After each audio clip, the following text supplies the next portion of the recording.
How can you apply theory of constraints to a retail environment and to explore a possible win-win between retailers, especially the brick and mortar retailers that have been really struggling, and the theory of constraints community. So the business challenge in retail has been that systematically the online retail has been taking over brick and mortar. But you can see the green graph is essentially what's been happening in terms of annualized growth rate on the online side. So it started massively at about 30% per annum. And as they've taken more and more market share from the brick and mortar sides, it's now stabilized at around 6% or so. Whereas the brick and mortar guys have been struggling to get anything above 5%. In terms of profitability by industry, retail and distribution is right at the bottom of the list in terms of net profit, right? Struggling to achieve somewhere between 2 and 5% is kind of good numbers. Of course, there are some that are achieving more and a lot that are achieving much less. Most are actually struggling to make any kind of profits. And you'll see that in terms of massive closing downs of brick and mortar. The interesting part is that even though companies like Amazon is massive, the percentage market share that they've got is still pretty small. So if you look at, for example, shoe sales, total online sales for Amazon, 1.6 billion, total brick and mortar is 36 billion. So there's still a lot of brick and mortar stores. And why is it so complicated to manage these stores? Of course, larger and larger varieties of products, which means making it more and more difficult to achieve this ambitious target of having the right product available in the right location at the right time.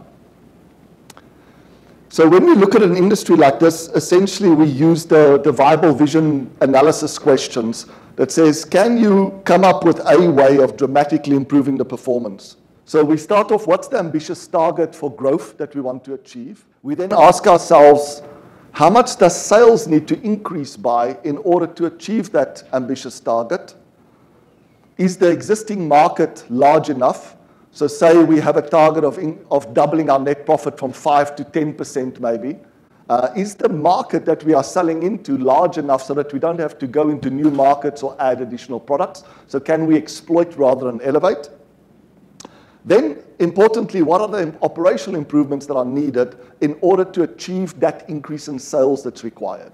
And then finally, what are the new rules that have to be implemented to achieve the operational improvements? And how can we implement these rules in the simplest, fastest, lowest cost, lowest risk way?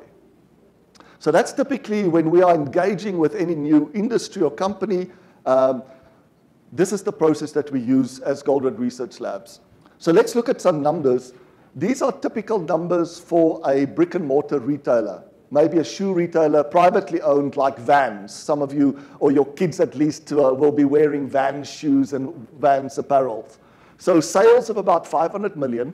They've got variable cost, direct variable cost of around 30%, gross profit of 350 or 70%, but a net profit of only 15 million, so around 3%.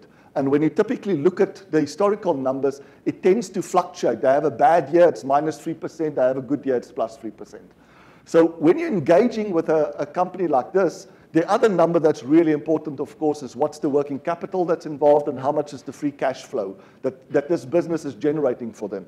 So when we asked them, what is it that you would like to achieve? They said, you know, if we can consistently get to about a 5% net margin, that would be just fantastic. And in order to do that, they thought that they had to increase sales by about 5%. So for them, 5% increase in sales necessarily would mean about 5% odd increase in OPEX. So one of the mistakes that you see these companies are doing is they're growing their cost as fast as they're growing their sales. So as a result, the absolute numbers tend to go up, but the percentage doesn't tend to go up that much. And they're growing capital, working capital at about the same rate. So then the question was, okay, what if we could help you achieve double that? If we could help you, your own ambitious target is to get from 3% net margin to 5%. What if we can help you get to 10%? What would that mean for the actual business owner that owns this business? Well, you can see the numbers here is that the current company value would be about 150 million if you use a multiplier of 10. So 15 million net profit, multiplier of 10, the company value would be about 150 million. If you're going over to 25 million net profit, the company value would go up to $250,000.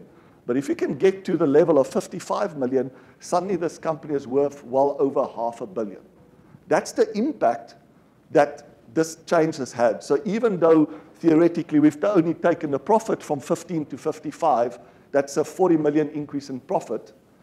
The value of the company is a multiplier of 10 of that, right? That's a lot of money. And the question is, so imagine you have this type of retailer, they're really cash strapped. What would be a good offer for them? What would be a really win-win offer? And some consulting companies would go in and say, you know, you need to pay us for the service, and they would determine some kind of fair fee for delivering the service. Others might say, you know, give us a percentage of the profit, maybe 10% of the delta profit. So taking you from 25 to 55, that's a 30 million increase in net profit. So, you know, if we can get 10% of that, that'll be very nice. That'll be $3 million for the group that's helping them. A different type of offer would be a type of equity for service offer.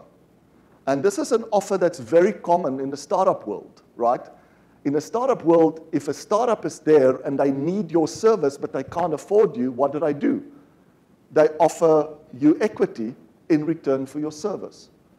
So one additional option that you could think about is to say, what if you approach this company and you said, look, of course we have some costs, but they're pretty small. As long as we get those monthly costs covered for my team to be on site, so for the travel, etc., what if we did the following?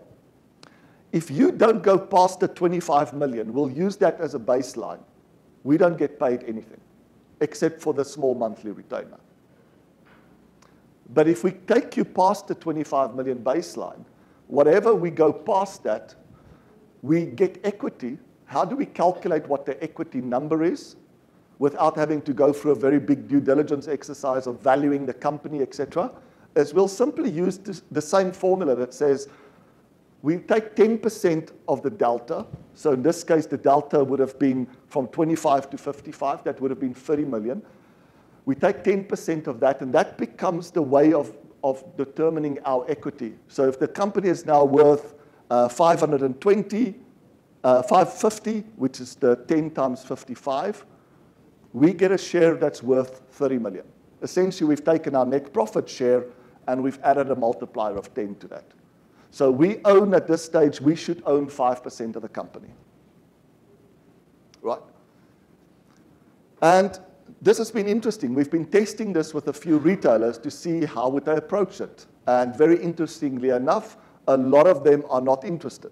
They said, we'd rather pay you, what's the maximum fees you want to charge, right? We'd be quite happy to pay you for that. Or we'd be happy to pay you a percentage of profit. But quite a few of them said, you know what?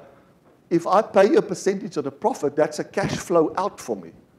I might not want that. And by the way, if you guys can really help us achieve this, we'd like to stay partners with you for a long time.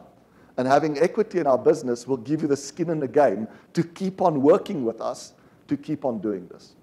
So this is kind of the beginning part of this talk, is just to talk about a potentially different way of looking for win-wins. And of course, this doesn't have to be just isolated to retail. It can be to any company. The principle is the same, is to think about they have their own target, a minimum requirement, which we can use as a baseline.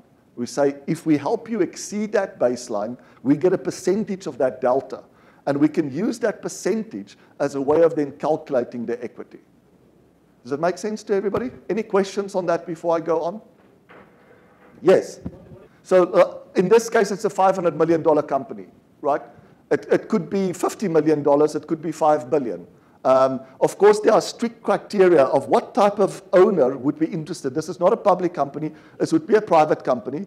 It might be a company that already have private equity investors in. I've got Ian Visser here. Ian is going to be presenting later this week on Premier Foods, but he's from this industry, and we've worked together on this type of thinking to say, what would make it attractive? What type of owner or private equity investor would say, maybe a private equity investor invested in this retailer, they've got a 10-year investment, they now in year 5 or 6, and it doesn't look like they're going to get the returns that they want to give for their fund. They might be very interested in this to say, we'd be happy to pay you in equity, right? But its idea is that if you think about this as a provider, you might previously have gotten $500,000 for this project, right? Which would have been a really nice project. Or if you could convince them to give you 10% of the net profit, you could have earned $3 million, which is a lot of money, right? But if you can get them to give you that in equity, that's worth $30 million. You've created net worth for yourself of $30 million with a relatively simple implementation. So it's a very different way of thinking. Is it a win for the shareholders or the partners? For many of them, it won't be. But you just need one to say yes. Does it make sense to everybody? You literally just need one to say yes. So why not pitch a couple and say, what do you think about this as an offer? Yes, one more question and then we'll go on. Yes. This is a very interesting question. The question is, when can you cash out? Can you cash out? And that's where people like Ian comes in that says, if you have equity in a private company, what can you do with that? You can borrow against it. There's all sorts of ways of monetizing it. So that could be a bit of a discussion after the session. But of course, the question is, are we confident that we could deliver this? Right? There's a big question mark on this. Are we really confident that by dramatically improving the availability, while at the same time having lower levels of inventory, we can help this company definitely exceed their minimum baseline and potentially approach what we've set as a target and maybe even exceed that target? And one of the best ways of doing that is using simulation models. So that's an area, some of you have seen the presentation I did at Microsoft. The technology now allows us to essentially build digital twins, not just of a business process or business, but of a whole supply chain. In the presentation that we'll do later today, we'll show you a digital twin that we built for the whole book publishing industry, from the printers, publishers, distributors, all the way down to retailers. And this digital twin can be used to accurately predict what the business benefit will be to each of the players if you just change the rules. So I'm going to show you quickly just a demonstration. I'm not going to run it live in the sake of time, but it's a simulation that we built based on Ellie's book. So it's essentially a dynamic simulation model. It is accurately representing a small shop.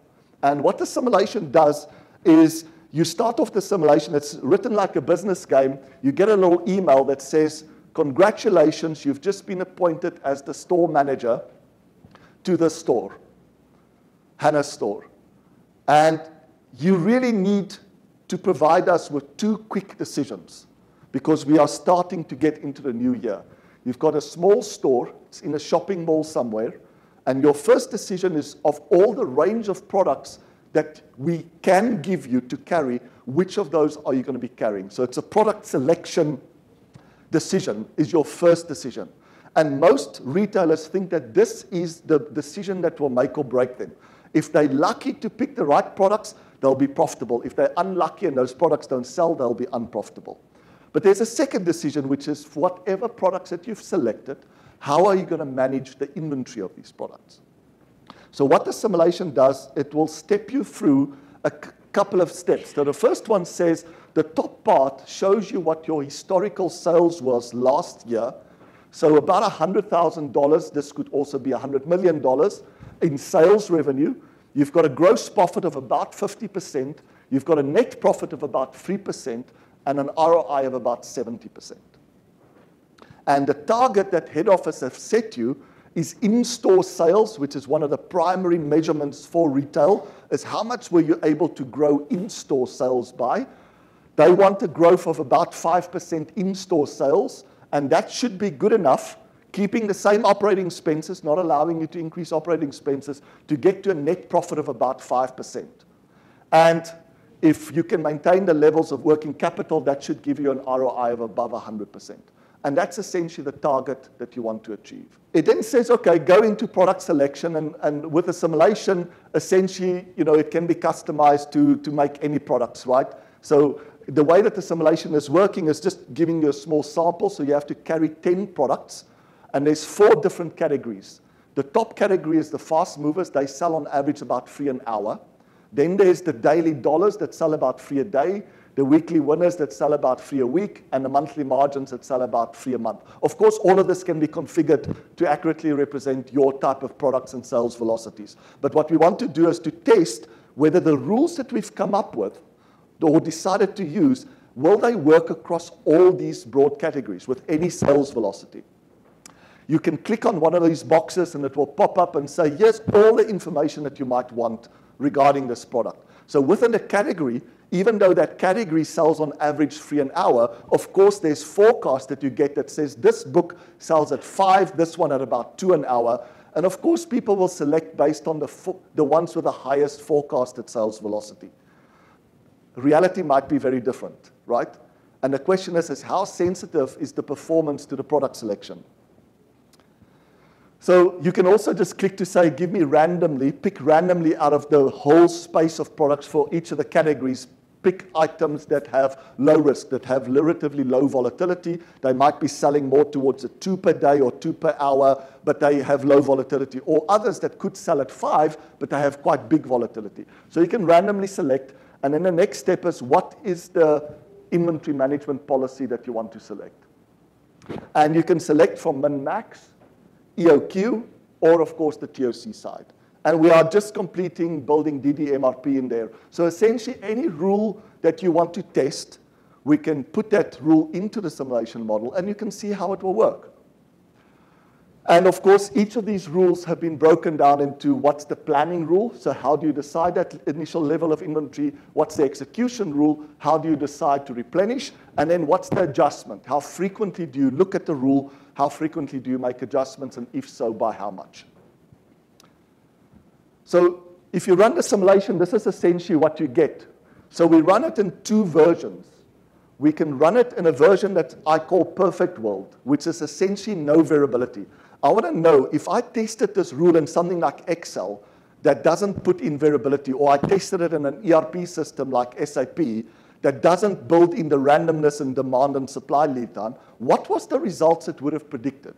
And that fits into the perfect world category there, right? So you can see in this environment between min-max and EOQ, which is a more sophisticated min-max because it tries to incorporate some of the handling and shipping costs, right? They're relatively the same in terms of perfect world, in terms of the outcome. In real world, they do pretty well, but this is a scenario where there's no seasonality. So the variability that's in here between perfect and real world is relatively small, and these rules perform pretty well. Now you can imagine if I only showed you these 2, of these 2, which one would we pick? We'd say, let's go for this one, because it doesn't look like we get any benefit to do all the additional work of estimating handling costs and transportation costs. The rule doesn't seem to be sensitive to that. Look at what happens when you put in the TOC rule. You can achieve in the same environment more than double the return on investment, right? That's astonishing just by changing the rules without changing the product selection. What's very interesting is what happens if you start adding seasonality. And one of the ways that we are testing whether a rule is good or not is to check how sensitive is that rule to forecast accuracy and to seasonality. So when we add seasonality here, you can see that the rules suddenly perform much worse. They're really harmed by volatility in terms of the seasonality side. Part of it is because you are infrequently placing orders and you're not giving yourself enough warning to respond fast. So the feedback loop is too slow. Long time to detect, long time to correct. And yet you can see there from the TOC rules, the TOC rule is almost unaffected by the seasonality. It's still performing way above the target levels that we've set for ourselves. But sometimes you get a perfect storm. In fact, often, not just seasonality, but during high demand periods, you also get capacity constraints at your suppliers, and lead times start going up. This is what happened last year in book publishing, when literally highest demand area, the backlog at the printers was so much they couldn't print all the demand. Let's see how the rules perform when it comes to that. You can see here min-max and EOQ really struggles. Whereas on a TOC ride, yes, it's impacted, but it's much less impacted than the other rules. Why? Because there's fast feedback, so it detects a change, not just in the demand, but also in the lead time. Remember, if we have a simple rule that says too much red, our rule doesn't care why we're going into red. It could be because we're selling faster than expected, or because the lead time, the supply lead time is longer or more unreliable than expected. The rule says, I don't care, you need to increase your target stock level. And if you have too much green, you're staying in the green for too long, I don't care if it's because you're selling less than expected or because your actual lead time is much faster than we forecasted, you can safely reduce it. And of course, the simulation just allows you to then dig in and see, show me exactly why did the min-max policy for this product, why was it harmed so much by this volatility? And you can see the periods there where it ran out of stock, and then the overreactions and underreactions. And then you can look at the same product, the EOQ side, and you can see that's even bigger problems there because you've added in another objective function which is trying to minimize transportation cost, which can cause some additional delays just when you can least afford it. You've run out of stock, and in the meantime, your distribution center is trying to fill up a truck, and it's delaying getting those products that are out of stock right back into the retailer. And then you can see what the TOC rule would have done. Automatically adjusting based on real changes in both the demand and supply lead time side, and maintaining zero lost sales in this case with very little surplus inventory. We had one challenge that we had for ourselves here is how do you quantify a real surplus inventory? So all that we did was we said, if we compare the previous replenishment cycle, what was the most that we needed to have in stock to cover us against the demand in that period? So we simply go backwards and we recalculate that for every historical replenishment cycle, and we can essentially draw a theoretical curve of how much was the minimum stock we needed to always fully satisfy the demand in that period. And that gave us an even more accurate way of quantifying what the surplus inventory is like. So this is just an indication of what you can do with a simulation. We've got some much more sophisticated models where, for example, you can say, what if we forecasted a demand pattern that looked like this, and the actual looked more like the one on the right. And here are all the variations in the rules that we've created. So traditional dynamic buffer management using buffer penetration, max consumption, average consumption. We've got a hybrid rule that we've created internally that's looking forward and trying to detect noise versus signal in the forecast, so it will only react when there's spikes in demand. And we've also included the DDMRP side in there with both known and dynamic sizing. And you can see for specific environment, what is the best rule to use? And I think that should be what we should be going into the futures, rather than arguing which is the best rule, is to remember what Ellie said. There's a difference between a principle and an application. The principle is generic, being demand-driven. Paying attention to what's actually happening is a principle. All these rules are just applications of those principles. And some of them perform really well in some environments, and some don't perform well in those environments. But there's not only the rules, there's also parameters in the rules. How far ahead or backwards do I look? Each of those parameters, we can use a simulation to run a sensitivity analysis on that and to check how sensitive is that parameter to this rule. So the objective of these simulations is essentially to find out, is there another rule that's better than the one that we're currently using for our environment, for our specific products? The case study that we're presenting this afternoon. So we built a simulation for the whole book publishing industry. We've done it for a few others, like with Microsoft and Cargill, but the one that we're presenting this afternoon is with book publishing. And essentially what we were looking at is, what's the simplest way of getting the results? Right? So imagine there's a gap in terms of potential profitability that looks like that. Our injections from TOC could potentially fill up that gap, right, to capitalize on some. But there's always one or two injections that will make up the majority of that gap. So in the case of book publishing that we'll show you this afternoon, 85% of books, the first order quantity from the retailer is more than the lifetime sale of the book.